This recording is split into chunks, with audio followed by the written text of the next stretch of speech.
পাশে কদম গাছে বসে কত হটিয়া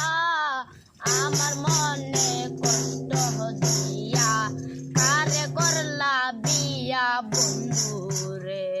ওরে বাড়ির পাশে কদম গাছে বসে কত হটিয়া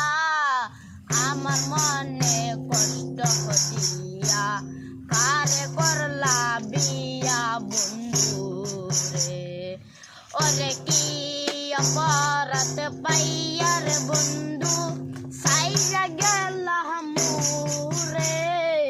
তোমার লেগিয়া পরাণ কান্দে মন বসে না ঘরে বন্ধুরে ওরে কি অপরাধ পাইয়ার বন্ধু সাইরা গেলা মুরে তোমার লেগিয়া পরাণ কান্দে মন বসে